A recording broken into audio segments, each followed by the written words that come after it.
thought I would give you some review of what's gone on in the videos so far. One is that we began with the biennials, and the biennials carry the garden into certain color phases. It starts with the blue of the forget-me-nots, and as I pull all of those out, the next phase comes in.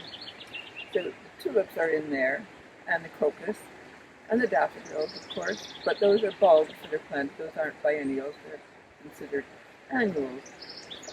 So the next phase after the blue comes the little yellow flowers that we still have blooming here, the corydalis, and they're in with the other plants like the astilbe now, but and they provide a lovely border plant. But as well as the corydalis, the next comes the digitalis, which is largely pink, but some whites and yellows come in there too. And then after that comes the feverfew, which is now in bloom with white, and you can see it throughout the garden. So then the biennials, including the Sweet William, die off, and you have to let them go to seed. And again, the seed has to be dried, and it has to touch the ground. So that if you have a lot of mulch, you might consider clearing some of that mulch away so that that seed can hit the ground, and you are then good to go for the next year as that seed germinates, becomes a seedling, grows into a plant, and takes 2 years to grow. That's what a biennial is. An annual is based on the word an, which means year. And you have to plant those every year, and you can do that from seed also. It, of course, must touch the ground. And often, because we're in zone 6B, but this applies to zone 5 and zone 7, of course, too, that your annuals have to put out a lot of seed in order that they grow the next year.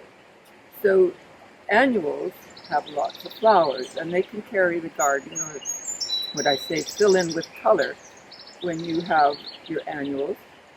And of course the perennials come every year, like the peonies and the roses and what else? The phlox. The phlox are just coming in now. So all three make a nice combination so that you have a continuous bloom, which is so important to the pollinators and important to us because we like color and flowers, and that provides happiness to us too. Don't worry about weeding within the garden, but do keep your borders clear. And I start out in the spring with a good wide border, but as the plants grow, they come in over the border, and you end up with what you thought was nice and wide just being narrow. But the border gives a nice dark color, especially after a rain like we've had last night, so that it shows off the plants better. And then you don't have to worry about the weeds getting in there. Now when you mow, or when I mow, I use a grass catcher along the border, because if the weeds go to seed, then and you use a weed whacker or a mower that doesn't have a grass catcher, then all that weed seed goes in there, and you do have a lot of weeds. So it's best to, or I think it's best to mow so that you have the grass catcher catching all the weeds along the border. The radishes have just begun to be the right size. As you can see, some of them are going to be tasty. And there. Oh, and there's a variety of radishes here, so the red ones and the white ones, and that'll go into a longer one. The cucumber vine has begun to grow up the potato vine, And you can see that the potato vine has a flower beginning. You want to take the flowers off so that the strength goes into the potatoes that are growing underneath.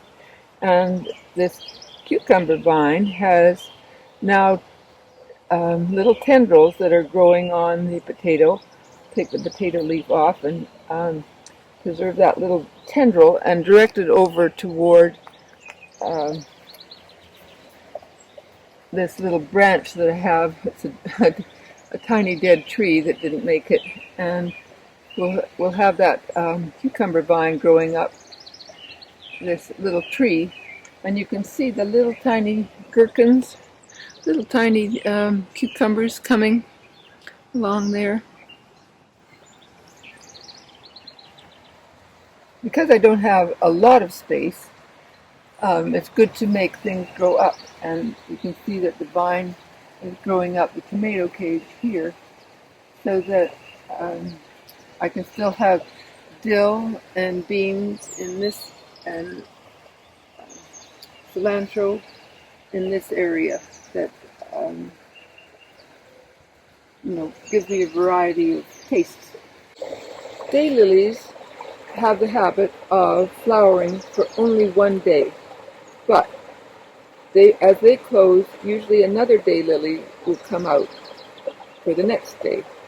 The Queen Anne's lace, I think, is lovely. It can be dried and saved for Christmas decorations, either before it opens, like these, or when it's open full.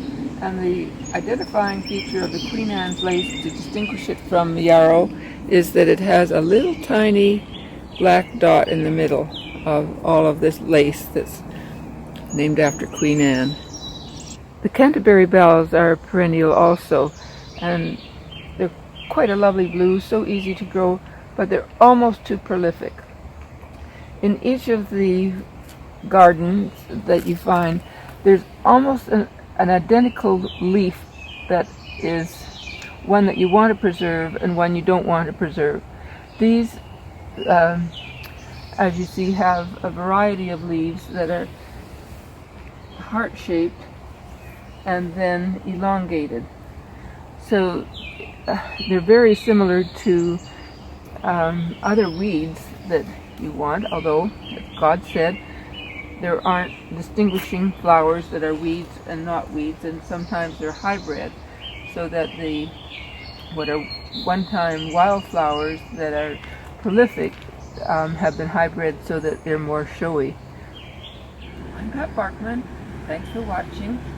If you haven't already subscribed, please do so, and I'd love to have your comments. Thanks for watching.